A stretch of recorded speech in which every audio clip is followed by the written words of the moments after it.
He's already recording. Got that set up. Let me do this real quick. There we go. Change the privacy on that. All right, and we ready to rock and roll. What's going on, people? CP3 coming to you live from the lab with our annual Commanders off-season special with my man Dujane Bland. You see him already on the screen. But this year we have a special guest that we're going to get into some DC Defenders talk. We have the current, just named XFL Coach of the Year, coach of our DC Defenders, currently 10-1 after their 9-1 record in the regular season and an impressive playoff victory at home last week to advance to the XFL championship. Also forgot to mention the XFL North champion DC Defenders, Coach Reggie Barlow. How you doing today, Coach? Hey, I'm blessed. I appreciate you guys having me on. I hope all is well with you guys. Oh yes, definitely. I'm glad to have you on. Dujane, how you doing today, good sir? Doing great, man. It's a pleasure to be on, not just with you, but also with Coach Barlow here. Man, what a season they've had. Yes, it's definitely good to see some quality football in the DC area, some winning football. I don't know if you recall, Coach, when we met at the meet and greet, I was so happy to have some winning football, some good, solid defensive football, and some quality football in the DC area. Now you guys are taking it to the next level and looking to bring home a championship to the area. I'm gonna just go ahead and get into a couple of questions real quick because I've been looking you up and you've had a very interesting career. I remember you playing back in the day, but I didn't know all the great things that you had accomplished being a coach in college and making this jump to the XFL. And I didn't know that you were also the GM of the team. So I guess I'll start out with that. Being the head coach and GM, bringing in these guys that you have faith that would feed into your system and buy in and be successful. How much joy do you get in the success that you have, and how difficult was it to make sure you had the right mix and had the right guys to make this team as successful as it's been?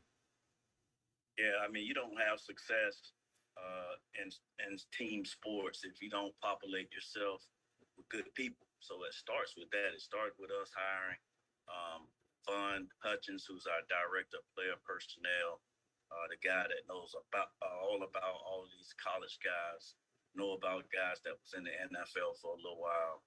Our team operation, Ms. Stacy Johnson, has done a good job of organizing all the stuff that we've had to do to go and watch film on all of these athletes. You got to remember, we started from zero, from no players to being able to get 70 some players. But our assistant coaches, we all just hammered it home. We knew what type of players we wanted to bring to our team. We watched a lot of film in the off season, just sitting there evaluating guys, ranking guys, which guys we wanted, which guys we didn't, and then just really getting that list together and going through the draft. So it was a tedious process. It took a lot of attention to detail. It took a lot of really transparent conversations with guys as we drafted them. And again, Vaughn Hutchins, our director of player personnel, his recall and his memory on all these former college players that were good players was always helpful. And he's the one that pioneered this whole thing. Great. Yeah, like you say, it's great to have a great team around you that can help you and help the team be great. That's a very crucial. I guess I'll ask a question about the upcoming game. You guys faced Arlington back in, I believe it was week 9. You defeated them in overtime, 28-26. Game was a lot closer than I thought it was going to be. They actually held you guys without a rushing touchdown, which is shocking with how potent and explosive you guys' running game is. What do you think some of the things you want to tighten up on and get better at for this game going up against them to solidify and win this XFL championship? Yeah, I mean, they have a good team. Coach Stoops is an amazing coach. He's done a good job of building that team and getting those guys to play hard. When we played them there in DC, they were extremely physical. One of the hard things to do is to run the ball on them because they're too interior these linemen are massive. One of those guys is 6'5", 330 pounds. Mm. And that's nice size as well. So trying to get movement on those guys in the run game was a bit of a challenge for us. So we got to be a little bit more creative and how we can get our runs with Abram Smith in, as well as some of our quarterback runs. And Coach Keiss and our offensive staff, those guys have done a good job all year. So I'm sure we will have something ready to rock and roll. Dujanay, you have any questions for the coach? Coming into this game, we saw the Renegade really, especially in that playoff game, they really stayed true and they were assertive in the second half. They didn't give up. The defenders had to come out and they've taken over games, and sometimes in the second half have allowed teams back into it.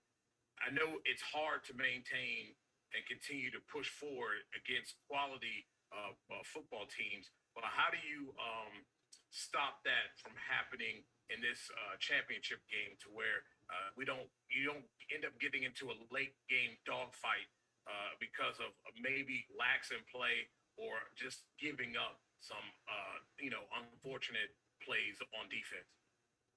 Yeah, I mean, you mentioned it. One of the things is, we practice it. This last game is encouraging because we came out in the second half and we scored on our first drive.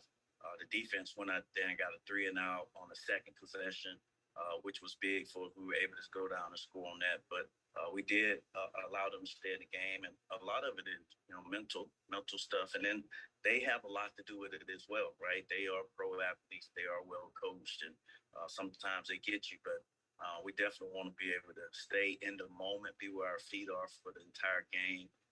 Don't flinch. Don't think about anything else. Don't think about the scoreboard. Just think about your assignment and what you're supposed to do on that particular play. And let that play have a life of its own. And when it's over, we move on to the next play. So we got to do a better job of that, just doing our job and not worrying about the other person's job. If your job is to be in the A gap, then that's your assignment. And if the ball comes there, you make the play. If it don't, you did your job. And that's what we need from everybody moving forward. Now, Ta'amu has done an excellent job as he's gone through the season. He's progressed, really got into a nice rhythm passing the ball. Could you tell us a little bit about his growth and what you've been seeing from him throughout the season as we've made our way to this championship game? Yeah, I think for Ta'amu, obviously playing in college at Ole Miss and playing in a system where it was kind of like quarterback read type stuff. And, he ran a whole bunch, but I think people see him or saw him as a running quarterback as opposed to being a guy that's dual threat. I mean, if you've seen him this year, he's made some outstanding throws, whether it was deep balls down the field, whether it was deep balls over the middle, slant routes, glance routes. He's thrown all of that this year. He's made it look good. So he's shown that he can spin the ball. He can put the ball on receivers. We're really happy to have him, really proud of him. He should get an opportunity to go and be on an NFL team. You can't tell me that this guy is not could 1, 2, or 3 on a team. So hopefully that will happen for him. He's been outstanding. He's a great leader, great competitor, and we're glad to have him. I agree with that, Coach. I watched him at Ole Miss as well. Looked at him in the NFL. I felt like they didn't really suit or fit the offense to his style. They tried to pigeonhole him into something that he really isn't. And I agree. He's definitely one of 32 in the NFL. My last question is about Gregg Williams and this defense. It so reminds me of him being with the Commanders, with the aggressiveness, how they attack. They're able to look downhill at the ball, the guys on the outside. And then adding DJ Swearinger was just it takes you back. Tell me how it really helps you guys, especially when it comes down to the offensive side of the ball, knowing that you have a defense that at any moment can take the ball away and give you guys more opportunities to score points. Yeah, Gregg is an amazing defensive coordinator, and he obviously have great knowledge and great scheme. But for Gregg, more so, it's about mindset for him. It's about we're going to force our will on you. We're going to be extremely physical every play. We're going to run to the ball, and we're going to hit you. We're going to hit you. and we're going to live on the edge. We're going to play on the edge, but we will not hurt the team. It starts with the mindset that he set for that group, and then of course his knowledge of schemes and blitzes and all that stuff. He's been able to bring that to us, and DJ in there, a veteran guy that can help our younger guys out about how to prepare, how to approach a game is huge for us as well. So definitely happy to have Greg here, and he's been awesome for us. Thank you, Coach. Yeah, definitely. I love seeing Greg Williams' defense. Also, the blitzes from everywhere, getting pressure, causing turnovers. That's a beautiful thing. The last 2 weeks, this defense hasn't been able to force any turnovers, but you have been able to get a spark from your special teams. When we spoke earlier, I noticed that was one of the, I guess, deficits on the team, giving up some long returns every now and again, and wasn't really getting any thing out of the return game. But Puka Williams Jr. the last couple of weeks has been that spark plug for the special team. So do you think that he was the missing piece, or you think that things are just finally coming together for that unit? Yeah, I mean, obviously Puka and what he can do adds tremendous value to our special teams. We've seen that over the last 2 weeks. But last week game was our best special teams game all season. We were good on kickoff return. We protected on punt. We covered on punt return. On punt. It was just a solid special teams effort all the way around. Jamie Sharper, longtime NFL player. He's the guy that heads up our special teams. Having Puka, though, is a great addition. And obviously, we look forward to him continuing to create that positive field position for us like he just did. Definitely. And you got to give a shout out to your punter, Whelan. He's a monster. I've been a fan of Tress Way of the Commanders. I've always said he's been the team MVP since he's been on the squad with his field, the way he can switch the field position, his great hang time. But he's definitely a quality weapon to have on your squad. So I like seeing good football in all three phases, and you guys definitely have it. Yeah, Danny is a really good punter, and because our gunners are not free to go as soon as the ball is kicked, his punts are hanging, and they get a little bit quicker. But in the NFL, with his punts, gunner go. He's a weapon. He's another one that deserves an opportunity to be on the NFL team. We're pulling for him. I definitely agree. Just to give one parting shot before we let you get out of here, I know you got to get ready, prep for this game, big game on the 13th against the Renegades. I spoke with the head of the official head of the Beer Snake, and he says, regrettably this year, he's sad that he wasn't able to get you to drink a beer and add to the Beer Snake, but hopefully next year we can get that done. So I'm going to let him know that I passed his message along and see if we can get the coach to contribute to the Beer Snake next year. Yeah, that was the goal, man. And I said every time we win at home, I would do that. And we won, 6 games at home. So that would have been a 6 opportunity, a 6-pack. Right? Yes, sir. If I missed that, definitely looking forward to our wonderful fans, the way they came out this year, their continued support. Hopefully they'll have some watch parties for the game in 2 weeks, March 13th, and watch our game. Hopefully we'll have some that'll come to Texas. That would be outstanding. But we really appreciate you guys having us on, and really grateful to be in this position. No problem at all, Coach. I've been in some of the fan groups, and they are talking about traveling, so there is going to be some fans down there. And quick question: are you surprised at the fan reaction to this team and the way they've embraced you in the first year? Winning always helps, but from week one, these fans have been going crazy for this guy. Did that surprise you? No, it didn't surprise me. When I got this opportunity to be the coach of the DC team, I kind of look back at the last time the XFL was out and how they performed and how they came out. But DC has passionate fans for all their sports. You guys are passionate about your sports up there in that area. We don't take that lightly. We have a respect for that you guys are coming to the game. You guys are knowledgeable of the game. You know when to cheer, you know when not to cheer. And you're going to bring the passion.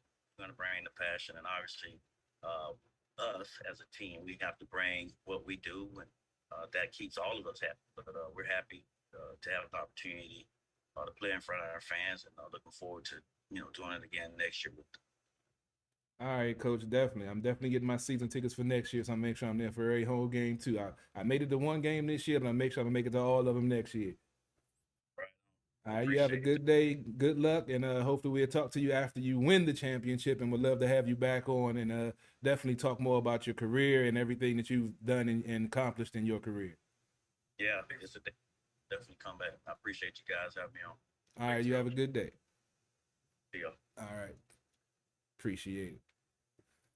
Oh boy, great guy, great guy. Absolutely. Appreciating having the coach on, taking some time out doing his preparation for his XFL championship and the reboot of the XFL and the DC Defenders. Coach of the year, says it all. 9-1.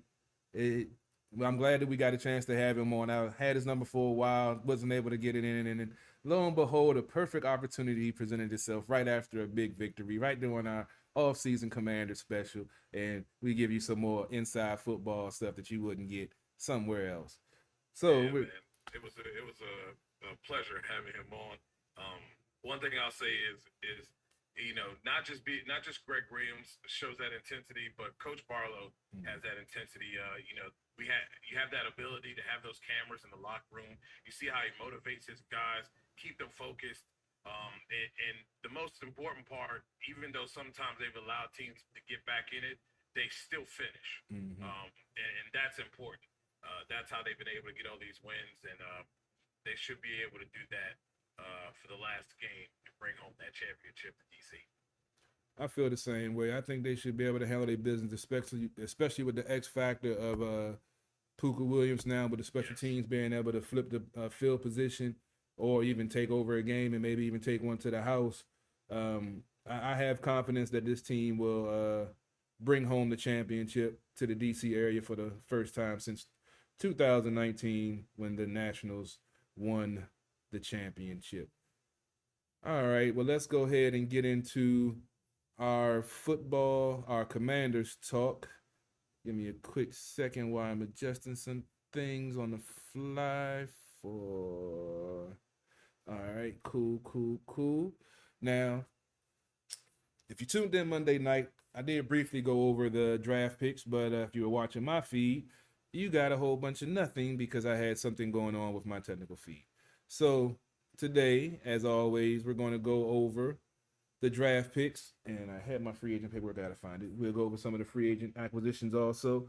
I'm gonna go ahead and run down the draft picks, and as always, we have our college expert Dujane Bland, who covers the SEC amongst other things, and see these players up close and personal. As you heard him say with Coach, he watched Jordan at Ole Miss because he covers the SEC. So that's why we bring him on, because I don't really watch college, but he does. So he's going to break down these picks and give you honest grades on these players, being that he's actually watched them play and not just watched them at the combine or looked at tape, seen them in live action, not slowing things down and looking at things in super slow-mo to see if they did something correctly or if they were off or whatever. First round pick, cornerback Emmanuel Forbes Jr. out of Mississippi State, 6'1", had him listed at $166. As they reported over and over again, he's already up to 180 pounds, which means he's put on 14 pounds of weight since the combine in February, which also means he's still a growing boy. So all of y'all folks that's complaining about he's too small, he's not going to hold up against the run, if you go look at some of his footage, some of his tape, he doesn't have a problem sticking his nose in there against the running back, and he's been pretty effective. He hasn't been injured. He's played all his games. And if y'all don't recall, somebody named Darrell Green, 5'8", $165, Hall of Famer, stick his nose in against the running game too, didn't have issues. So why y'all all of a sudden have an issue with this young man and that's, still going to be growing and is a ball hawk, which is what we need, being we had 9 interceptions as a team in 17 games last season. So a lot of folks complaining about the Christian Gonzalez kid. I don't watch college. I might definitely get Dujane's opinion, but from some of the stuff that I've read, he doesn't like to stick his nose in there in the running game, and he's trying to develop that. And his interception numbers are nowhere near. So woulda, shoulda, coulda. I always say, if my aunt had nuts, she'd be my uncle. So if y'all can do whatever you want with that. Second round pick. This one surprised me because they went back-to-back defensive backs. I didn't see that one coming. They drafted Jartavius Martin, cornerback / safety out of Illinois, 5'11", 194 pounds. From what I've seen, solid tackler, has the flexibility of playing corner and safety, has the length and the speed, and doesn't mind sticking his nose in there. definitely, it's going to be interesting with the safeties we already have with Curl and Forrest and Holmes and Reeves. And yeah, so are they preparing for possibly not be able to re-sign Curl with the money they've already devoted to the defensive line and bringing somebody else in? I don't know, but you got to know it's a business. You got to prepare yourself. So I understand that move also. Third round pick. A lot of folks are complaining about the offensive line. Even though, I'm going to say this again, 2 years ago, rated number 6. Last year, injuries devastated the line, not talent, not lack of talent. So everybody talking about revamping the line and they need to draft, straight O-line, the whole draft, and they should be first, second, third picks. They addressed the line in free agency. The 3 players they signed, flexibility, and all are under the age of 29. You also still have players on your current roster. And they went and drafted a young man that can play all 3 interior positions of the line and has started at all 3 positions on the interior line out of Arkansas, center/guard, Ricky Stromberg. He's 6'3", 306 pounds. Round 4, they went offensive line again with the offensive tackle, Braden Daniels out of Utah. He's 6'4", 294. The stat I read that impressed me in 4 years starting, he only gave up 5 sacks. So that's very good no matter what round you're drafted in. 5th round pick, they actually traded up and gave up the second 6th round pick that they had to draft the defensive end outside linebacker KJ Henry out of Clemson. He's 6'4", 294. He has length, he has speed. He's definitely going to have to work on some of his technique because he, definitely uses athleticism to his advantage. His hand placement is, definitely going to need some work because he will get ate up by some of these tackles in the league if you don't put your hands in the right place. 6th round pick, running back Chris Rodriguez Jr. out of Kentucky, 6 foot, 217 pounds. To me, he's pretty much a Brian Robinson 2.0. Runs downhill, runs hard, runs angry. The X factor with him is he's an excellent pass protector. So they're looking at him to probably definitely be contribute on the 3rd downs or picking up the blitz when folks are coming from any angle. And 7th round pick, the last pick of the draft for the Commanders, they went defense again, defensive end linebacker Andre Jones out of Louisiana, 6'4", 248. Similar to KJ Henry, has all the tools. Definitely going to need some work with the likes of Ryan Kerrigan on the staff and some of the quality players that they have on the team already. I don't see that as an issue. My last and final note is a lot of folks were concerned that they drafted a lot of defense and when the offense was so bad, yada, yada, yada. Well, I'm going to educate you real quick because the offense is pretty much locked up under contract for at least the next 2-3 years, everyone. So now they're trying to solidify the defense in a similar manner, which one saves money and goes towards the financial stability of the organization down the road.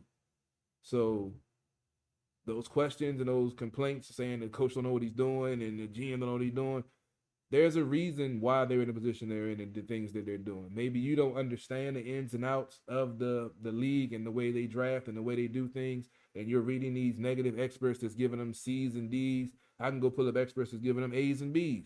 So it depends on who you're listening to and what their opinion is of this team and of the coaching staff. Me, everyone complains. He said 3rd year was supposed to be the year, yada, yada, yada. He went on the record, and I went on the record the same. When they won a division, that set them back a year because they was not a first-place team. The following year, they got demolished like they did. So this year is the year we will see the growth, and I believe you will see it from this team.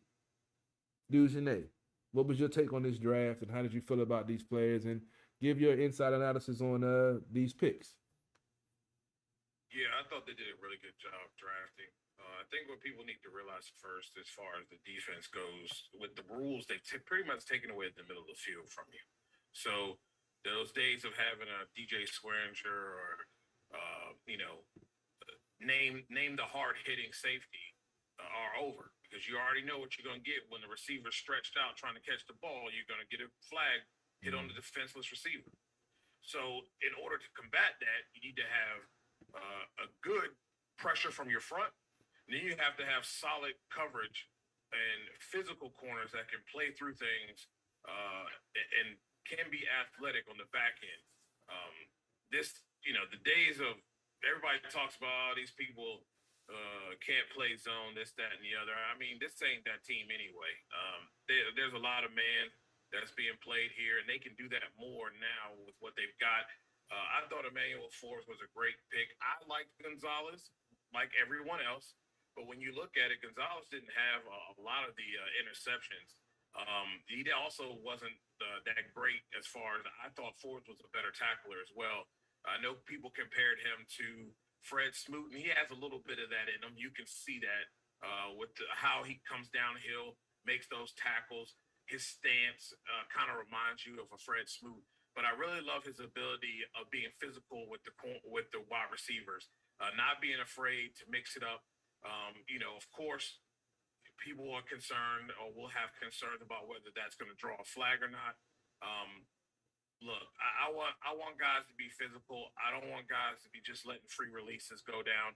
And I think he goes well with what they already have there on the defensive side as far as corner. My only thing that I say is that probably because he's aggressive, he's a little bit susceptible to the double move.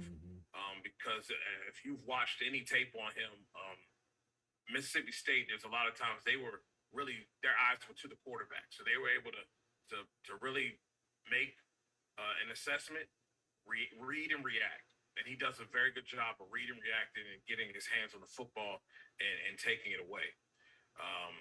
Thought it was a great pick for this defense, who really needs to start amping up and having some more guys that can cover more consistently. And also, you can't deny his 4.3 speed. So, I mean, it's a win-win in every situation.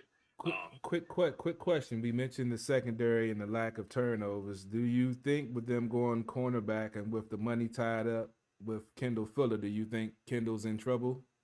This is where you good question. That's where I think Martin comes into play. I think Martin takes away Fuller. I think his days are numbered. This guy, Martin, is not just a nickel corner, though. You heard him when they announced it. He's talking about a nickel back, and sure, he can play nickel, but this guy has the range to play safety. If you watched any tape on him, he can go from right on the wide receiver and just streak back towards that safety position. He had a couple of them where he took a couple deep balls away from some teams, and he has that range. He has that ability to play safety as well. Another corner that's aggressive, really good with being able to handle that slot position. Also has speed. I really like this pick, and like I said, it really solidifies that front or that secondary now. And now you have guys that you can kind of mix up a little bit. A guy in Martin that also can play safety. And you talk about Forbes there with his speed. He has the ability to not allow things go over the top as well. He's very good at that. So when you got two guys that you can add to a defense that has some guys that take that away, look at what you're doing now. You're really forcing teams to if they want to take that shot, go ahead. When they make them pay, then everything stays in front of you. And guess what? It's cleanup time. Linebackers clean up. Defensive backs clean up. It's a lot easier to keep things in front of you. Also, I know people said a lot about this linebacking core, and I'm not as down on it as most people. I think what we want to make sure is that there's a lot of depth here, and I think they will have that. But again, when you have a front seven or front four that they have, and the rotation that they have with that front four, coupled with the back end that can cover, now the linebacker's job is a lot easier. Instead of having to help the corners out because you got guys that, they're inconsistent in how they play, and they get beat more often than they make plays. And most importantly about these two guys that you're adding, they're tacklers, okay? It ain't going to be no Deion Sanders shoulder tackle. We ain't trying to come up and, turn my back and throw myself into a guy and hope that he falls down and my other compadre brings him down. No, these guys come in, they get low, they wrap up, bring their guys down. You've seen that a lot with their tape there. So I like those two picks. I think they're great. Of course, there were plenty of guys that you could go with on the board, but I think those guys fit what they're trying to do here with Jack Del Rio and this defense. Offensively, with the center pick with Stromberg, he's a good guy. When he gets beat, he recovers very well, and that's what I like. Um, Very good stance. He has a very good point of attack where he can really dominate his guy and direct wherever need be. I do like his athleticism. I think he brings something that's needed. He can make calls as well. He did that in college, so he has that ability to make calls at the line, the necessary things that a center needs to do. Um, could he play guard? I'm sure he could play some guard. We'll see what they choose to do with him. We know this team likes to have versatile offensive linemen, and most teams do nowadays. That's how you have to be. You have to be versatile, and I think that he provides that. Daniels is the same thing. I think they talked about him as also being able to play. I think he was announced as a tackle, but they have him listed as guard. The guy can do both. He does have that range and that nice kick slide to be able to take on those blockers and those edge rushers. He can also play inside as well. Like I said, versatility is everything in the league. When you guys have things that are versatile, you don't have to worry about going to the street or being like, oh crap, we're going to have to really make major adjustments because our guys can't block because they're not able to do and play those positions, well. So I think that really helps them, and it's going to be a good thing for them. Henry's the same thing, a great edge rusher, really is very disruptive, and I think he's just an addition. You got to have depth. You got to be able to rotate guys. Payne and Allen can't be in there the whole time. They're going to have to rotate, and I think he's going to be a guy that can be a great rotation for them and be able to come in and be disruptive and make some plays in the backfield as well. Now, this pick here with Chris Rodriguez, the running back, I know a lot of people are like, oh, why did they take a running back here? Well, J.D. McKissick is gone, and I think this is J.D. McKissick's replacement. And he's a guy that's a strong runner. Guys, when he's gonna make contact with the defender, they're gonna feel it. They're gonna feel his size. They're gonna feel his weight. He's a very good short yardage back.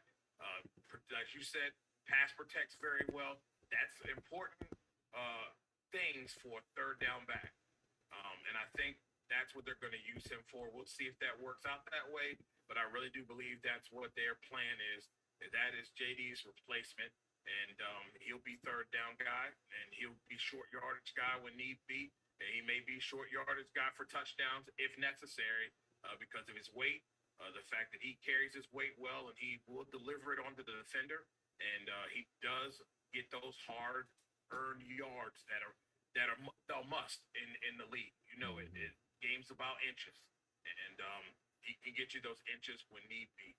A lot of times last year, this offense couldn't get those 3rd and 1s and so on. Obviously, some of it may be for the offensive line, but they weren't always able to do that. Aaron Jones is another patenting the cupboard, right? You want to have versatility. You want to have guys that you can keep in rotation. He's just another piece to the puzzle of what Jack Del Rio likes to do. And that's have a heavy rotation of guys coming in and out, keeping guys fresh so they can attack and really get after the quarterback. That's going to be the key, especially in the NFC East, with what has to be dealt with here. The Eagles got better. The Giants got better, but they overpaid for their quarterback. Mm-hmm. But teams got better. Dallas got better. I don't like the fact that Mike McCarthy is their offensive coordinator. I think that plays into a lot of people's favor. But again, you have a tough NFC East. I believe 4 teams will go to the playoffs. Again, I think this team will be the 4th, like it should have been last year. But yeah, got to have that rotation, and that's going to be very important. So I think this draft was solid. They filled needs that were necessary. When you can improve in an area, you do it. You don't sit here and do some of the things that they've done in the past and pick things that that just aren't not necessary. They need these things. These are upgrades, and it's going to really help this team in the long run. Offensively, they've got just about everything. I mean, other than the question at quarterback, which we will find out. I believe Sam Howell can be a very solid quarterback, and he showed that with a offensive coordinator that could not take advantage of his skill when there was no tape on him. They should have murdered the Cowboys even more than what they did with no tape on this guy. So you talk about Eric Bieniemy. He's a guy who dots his I's, cross those T's. I think he's going to have some success this year, and he has no reason not to with all the talent on the outside. You talk about you improving the offensive line through draft and free agency. There's really no reason why they shouldn't be good. So there was really no reason to add anybody other than that third down back, which I thought was a great value late. You did late in the rounds. You got someone that's really going to be solid in what you're going to ask them to do. Defensively, we all know that the coverage was an issue at times. And that's the reason why your front can't really get there. Again, you have to think about this day and age of the NFL. It's different than what, I grew up watching and some of you fans grew up watching that have been rooting for this team for a long time. Like I said, the rules favor the offense. And when that is the case, and you've got these big wide receivers that are running 4-2, 4-3, 4-4, you got to have the same thing on the outside. We saw that maturation process probably start about 5, 6, 7 years ago, right? Where you start seeing these big, tall corners that are fast be drafted on the opposite side to kind of combat what people were doing offensively with their wide receivers. That's what's needed. And with the way they use the slot receiver now, you can't just have, an average guy at the slot.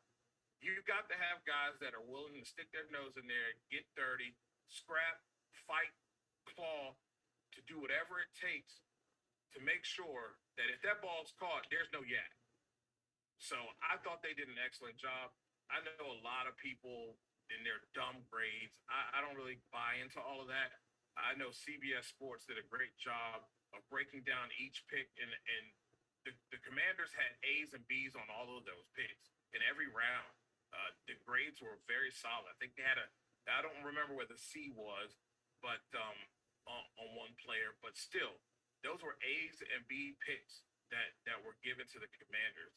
And I have a colleague over there with CBS Sports, and a lot of his grades and a lot of the breakdowns that he had too, very complimentary of what the Commanders have picked. So don't pay attention to grades, guys. Look at what the tape says it all. I'm not a t-shirt and panties guy at the combine. Senior Bowl says a lot too. If you guys watch that, those East-West Shrine games, those games really put these guys on display. I think the Senior Bowl, there's nobody better, that's doing it. And every time I've gone to the Senior Bowl, every player normally gets drafted out of that Senior Bowl. Look at Daniel Jones getting drafted to the Giants. The Senior Bowl helped him.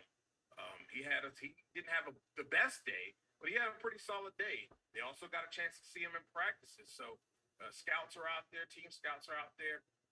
It's really, if I'm a player, I definitely do the Senior Bowl. So just look at the tape, guys.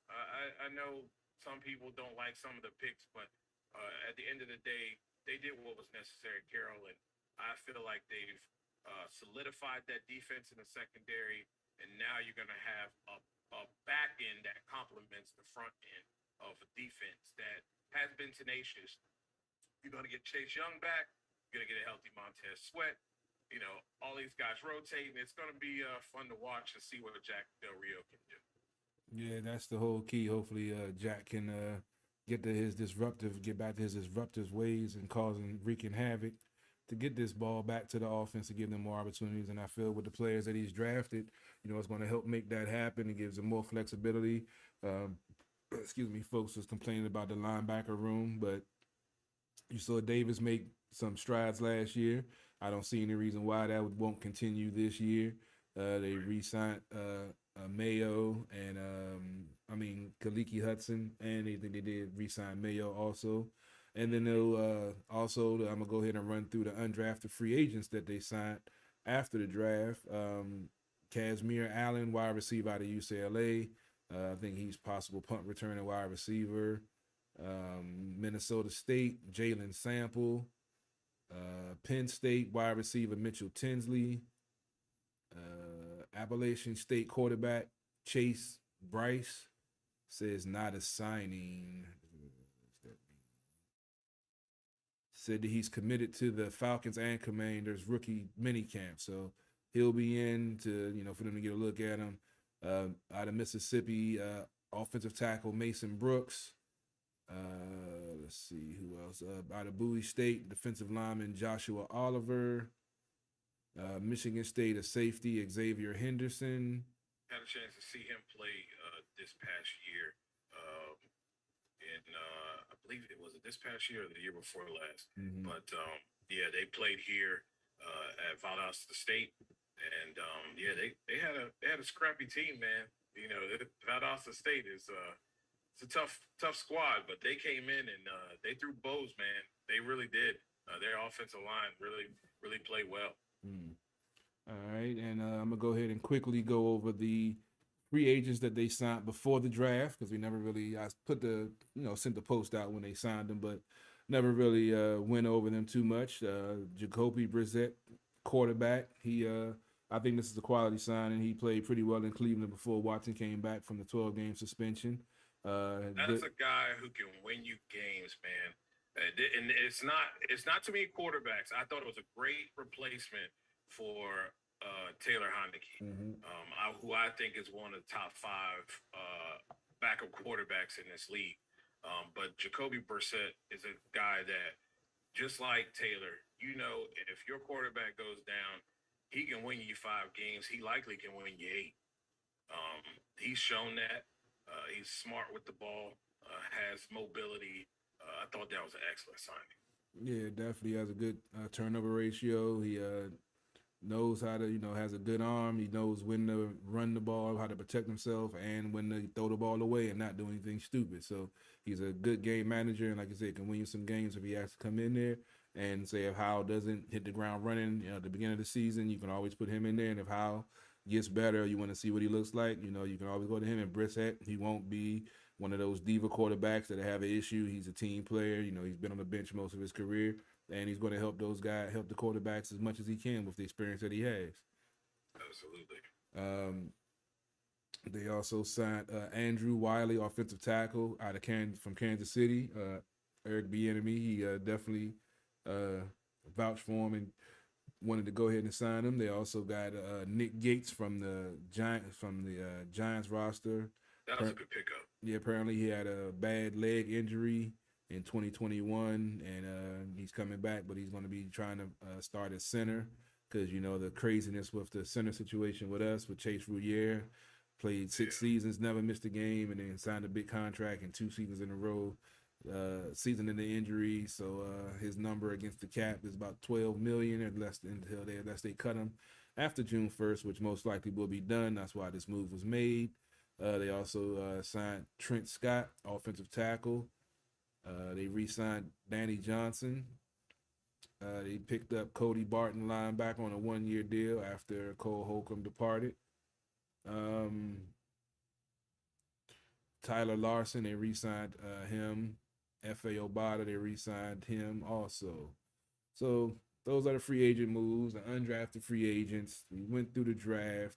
We had great interview with Coach of the DC Defenders, the XFL Coach of the Year of the XFL North Division winning DC Defenders. Let me make sure I get that right. And they'll be playing Arlington Renegades in San Antonio on the 13th at 8 o'clock on ESPN. We'll be tuned in, checking it out. We'll be breaking down the game on Sports on the Hill as always. We're going to go ahead and get out of here. Didn't want to go too long. We had a good show, broke things down pretty much for you. Any other questions or anything, feel free to hit me up, inbox me, answer. I'll be doing more shows coming up. Definitely going to be doing a weekly breakdown with the Commanders when training camp tickets underway. Robbie will be taking a break in a little while on Sports on the Hill, so I'll be running the show again, bringing you baseball and playoffs and all the other stuff we always do. But, dude, Janae, let the folks know what you got going on and give your parting shot so we can get up out of here. Yeah, we working on NHRA stuff. The season's in full force. Of course, always doing draft stuff. It's my favorite time of year. Continue to work hard so I can one day maybe become a scout. I love talking shop with you guys. You're more than happy to hit me up at NotBland21 on Twitter. If you have any questions, I'm willing and able to answer them, especially about these draft picks. It's a heck of a time here, being able to cover the XFL as they've come back, and I'm happy to see DC fans supporting it like they did in the beginning. It also helps that they're winning, and this fan base is hungry for winning football team. So hopefully we can have two of them in the area starting this season here in 2023. No doubt. Hopefully, Coach mentioned watch party. Maybe they'll have something at Audi Field. If they do, I might try to get down there. Chill with the fans. I'm mad I missed the Commanders draft party this past weekend. I was moving, so fortunately I couldn't get down there. But definitely, I'll be on the lookout. You're gonna see CP3 out in the streets more often now. Got some flexibility. Got some things going on. I told you on Monday I'm in the New York life insurance agent now. So if you have any life insurance questions, feel free to inbox me. I'll be doing some videos, some posts, and definitely, putting some things out there. Waiting on my license to come in now. Got to get ready to call them about that situation. But be on the lookout. Got a lot of things going on, a lot of things happening in training camp. I'm looking to go ahead and get down Ashburn this season now, since I'm just maybe 20 minutes down the road from there now. So just be on the lookout. Got a lot of things going on, a lot of things happening with Sports on the Hill that's about to change the game and take us to the next level. You see, the lab is, as I said, 3.0 is in flux. Last Monday night is in one spot and tonight different spots. So just wait till we get everything finished, because you will love it. I always tell you, stay tuned for so much more. It's coming. Yeah, it's right around the corner, baby.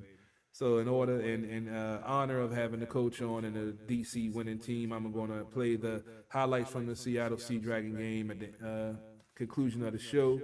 And after that, going to shut down. Tune in Monday night for Sports on the Hill as always, breaking down the NBA, NHL playoffs, talking nationals, and whatever other sports you guys want to talk about. Dude, Janae, as always, appreciate you taking the time out, man. Catch you next time. CP3 live from the lab. Get ready to break out of here. DC Sports about the politics. It's not just a catchphrase. It's not just a motto. It's what we do. Yelling at all the offensive players. Hey, man, we're getting zero every time. Zero coverage meeting, just all out pressure. So, you know what you're going to get from Greg Williams. Here's Puka Williams Jr. Spins his way free. Puka to foot race. And got taken down at the 35-yard line. Puka Williams, Kansas Jayhawk, so much speed, told us last week. These runs in the 4.3 range. We looked up his combine. 14 touchdowns on the season to Amo, and he finds his tight end. And Briley Moore's going to rumble all the way down inside the 10. They've been pass happy lately, and that one goes for 57 for Moore. Jordan Ta'amu starts with his eyes into the flat, doesn't like it because that defender rushes up to guard that quick out route, which allows the tight end right around him. And Briley Moore catches it. 2 for 2 last week with a long of 49. That was indoors at San Antonio. Everything's good on this one. We've seen him play high-level linebacker. Now he's clearly proving that he can play high-level running back as well. So I would love to bring him to camp. Ta'amu Delivers over the middle. Lucky Jackson. He's in. Touchdown, DC.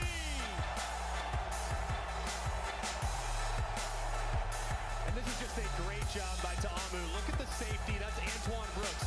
Watch how his eyes are in the backfield the entire time. He's trying to find the quarterback, trying to find the ball carrier. Next thing you know, that glance route goes right in behind him. And Lucky Jackson with a ton of speed, great playmaking ability, secures the catch, and he's off to the races.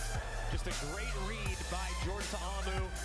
Nice, accurate throw. Have scored on each of their first 2 possessions, a field goal and a touchdown. Here's Puka. Looking for a hole. There it is! Puka Williams to the outside! And he gets tracked down at the 40-yard line. And this is now a couple weeks in a row in which Puka Williams has almost taken it to the house. Clearly here, week 11, game 11. Pulled it back and deliver a strike. And a first down to Alex Ellis. All-conference selection at Maryland. They hand it off for the first time to Phillip Linds, who hasn't been on the field all game. Ta'amu, hand in his face, gets rid of it, and up and over goes Briley Moore. It'll be first and goal, DC. And looked as Briley Moore went down. Did the ball cross the plane? Tremendous effort. Where's the ball? Ooh, that's going to be really close. DC doesn't give much time. They run it up first and goal, and a bounce to the outside for Abe Smith. He's in. And DC takes the lead. Pressure up the middle. And a sliding catch made by Josh Hammond. Gain of 21.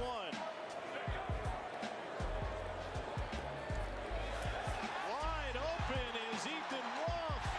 He's in. Touchdown, DC.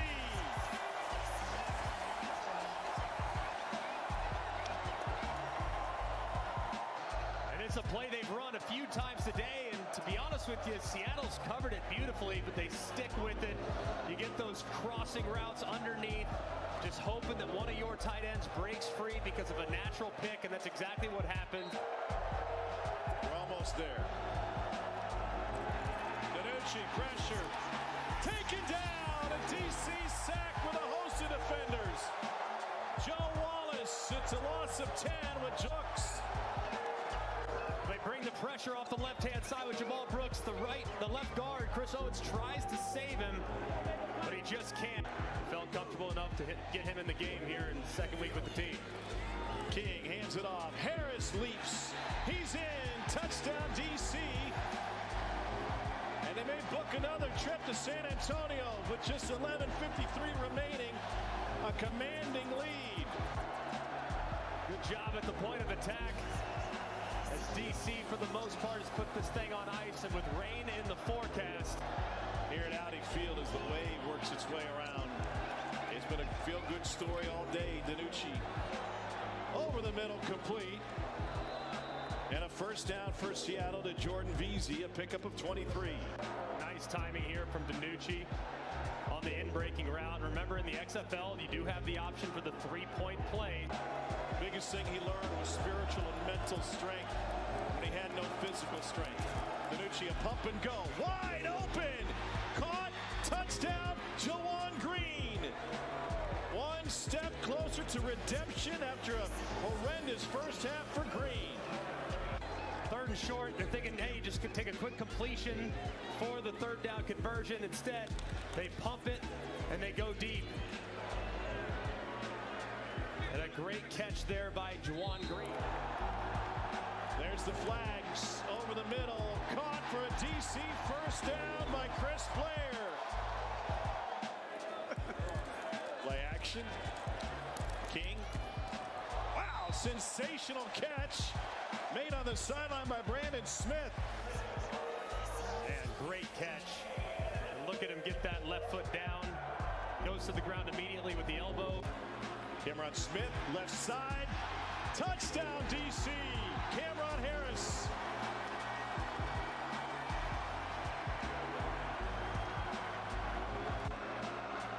Just a walk-in with a little outside counter with some pullers out in front. Victory formation for DC. And the defenders will play for an XFL championship.